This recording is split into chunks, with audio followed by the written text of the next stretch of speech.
So in this video, I want to discuss how we can use the analytical approach to analyze the ThreeSum program. So it's pretty simple, but it'll still be a nice example to do. So I have over there the code we had for ThreeSum in a previous video. So the bit of stuff we're basically interested in analyzing is the code inside of that method. We don't really care about the function signature. That's just kind of information for the programming language, right? It doesn't really matter. What we want to know is how does the code inside this method actually behave? So I have all these different lines here.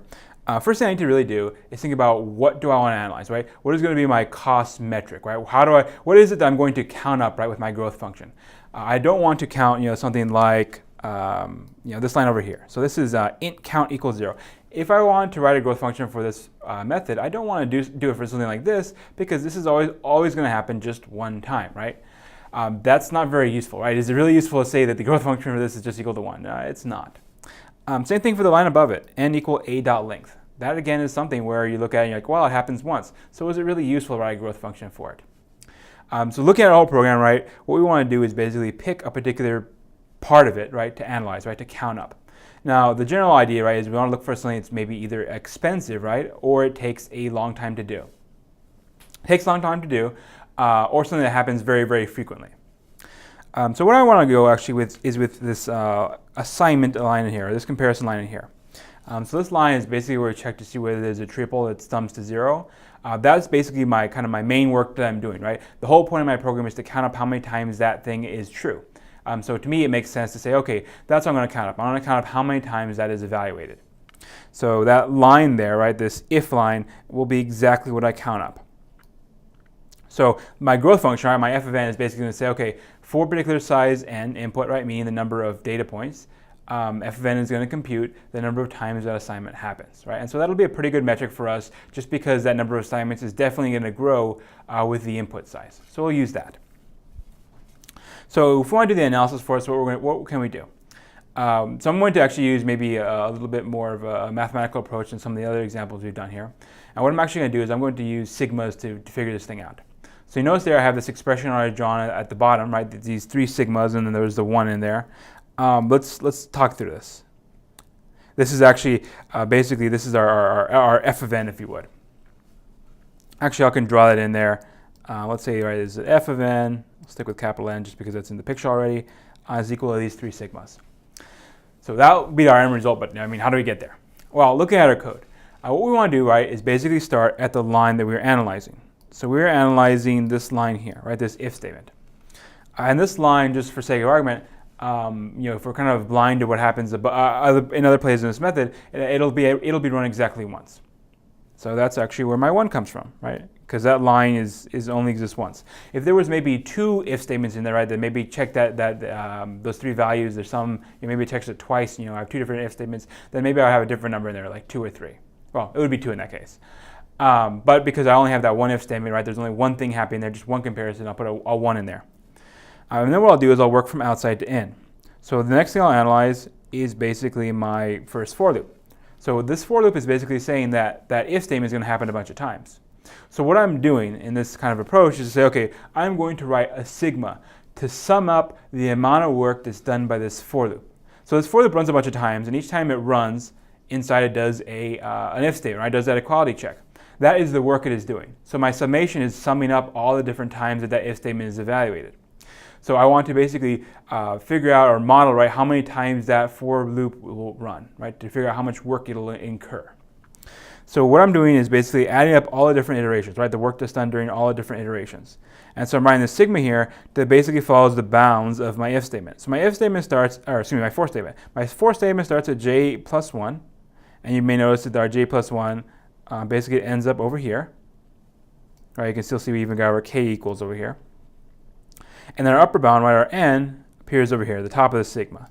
So our usage here of a sigma in terms of math is basically just copied from that for statement, right? We're going to start at a certain place, we're going to end at a certain place. And that's going to basically serve, right, to sum up the number of operations that's needed to execute that loop and everything within it. Once we have that, we can basically just repeat the process. So we can say, okay, look at the next line, the next for loop, write another sigma, right? And this other sigma will again use this basically the same starting place, the same ending place as what's given in the code. So just indicating over here. And obviously, right, these things are nested, so we want to put them basically inside of one another, right? So we're summing a sum. It's actually a little bit different than just multiplying the different for loops together. This is kind of a more direct way to do it, right? You're summing up the work of the work that's being summed. And you can picture, maybe there's, if you distribute it in your head, right, you can see that maybe the multiplication is happening behind the scenes. Then we just do this one final time with this last for loop here, right? This last for loop corresponds to 1 sigma, and then we have basically our bounds being copied over again, right? We start at 0, end at 1. Over here, our lower bounds are adjusted by 1, basically to make the sigmas line up, right? Because in a for loop, right, we have the issue of that upper bound, of that endpoint, right, is basically less than, right, rather than less than equal to.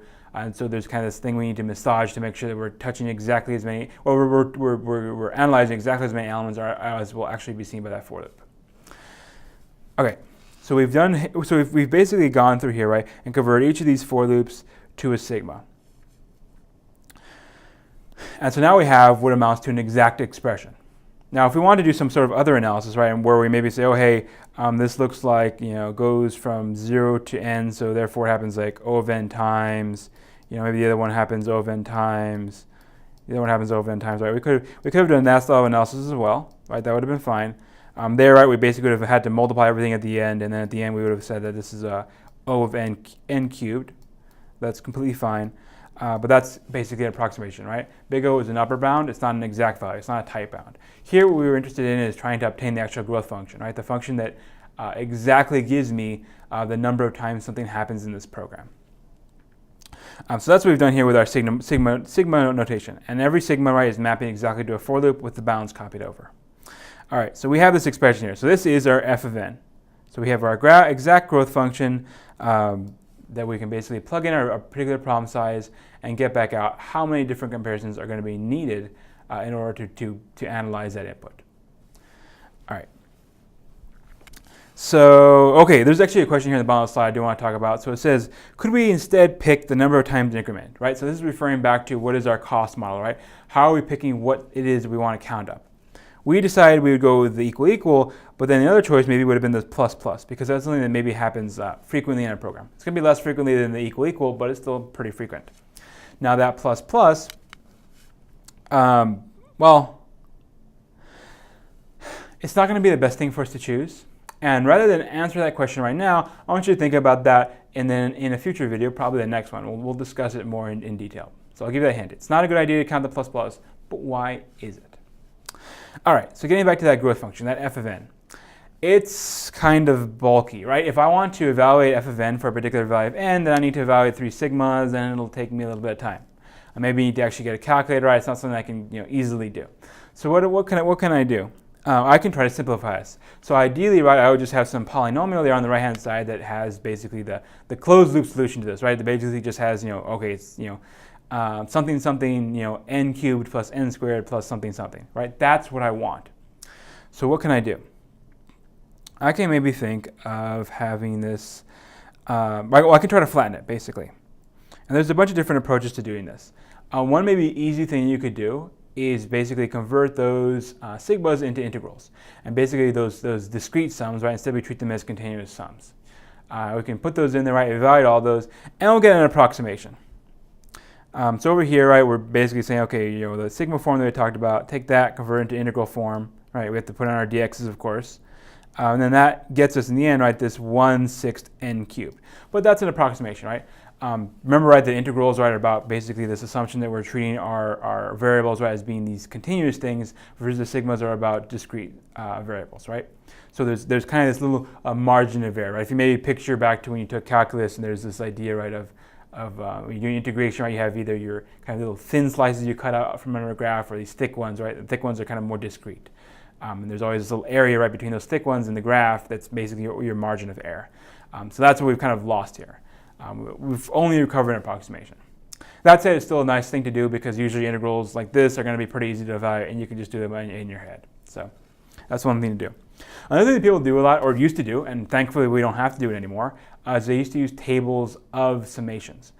So what they would have is you would go in, if you were taking discrete math, you'd flip to the last couple pages of that textbook, and the last couple pages of that textbook will basically just be tables of all these sigmas, right? And say, okay, if you have this sigma that goes from this bound to this bound, it's going to be equal to this polynomial. And there would just be pages and pages and pages. I mean, there's literally, if you go look, there's a book out there, I forget the exact name, but it's about 600 pages just of tables like that, and basically, summarizing common integrals or summarizing common sigmas or products or whatever. But that's really kind of old school, and we don't have to do that anymore. What we should just do is this, right? Make a machine do it for us. So in this case, I have Wolfram Alpha. So what I basically did is said, okay, for that sigma that I've written by hand, right? I know it's right because I figured it out right from the code. I want to write that in the syntax required by Wolfram Alpha, and then that syntax, I just feed it in there, and I click run, right? I have the CAS system evaluate it. CAS, right? CAS stands for Computer Algebra System.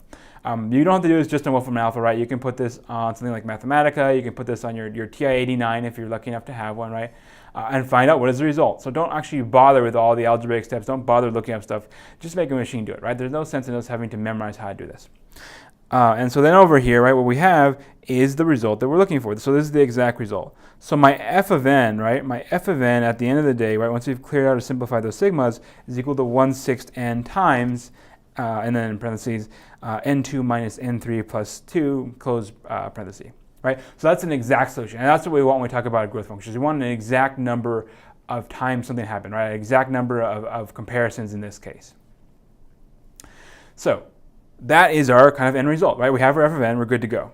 Now, if I want to do something like figure out big O, then I'd do a little bit of work, right? I guess maybe just for practice real quick, if you look at this, big O, right, comes from the most dominant term. And so what would happen if we were trying to figure out big O is we have to multiply this out, and then pick the most dominant term. In that case, it'll actually end up being 1/6 n cubed. Throw away the constant because it's big O, and that would give us O of n cubed.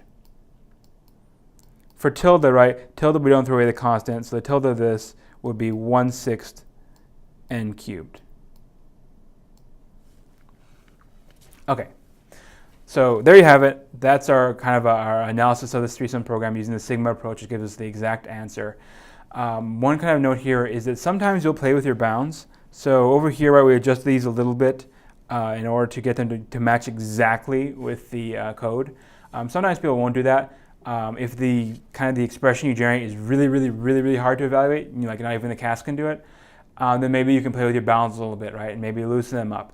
Now, you're not going to get an exact answer. It'll not be an approximation, but it'll be a better approximation than just doing kind of the big O thing and throwing away everything but the dominant term, right, or throwing away everything but the overall character of each of those loops. So that is for a game, and people do that, right, just to adjust those basically that starting point and that ending point on those sigmas. Main thing you want to make sure you always preserve is the variables, right? So I, j, k, and those for sure need to stay the same, right? The coefficients on them need to stay the same for sure. But if you want to play with the plus minus, make things simpler, that's fair game.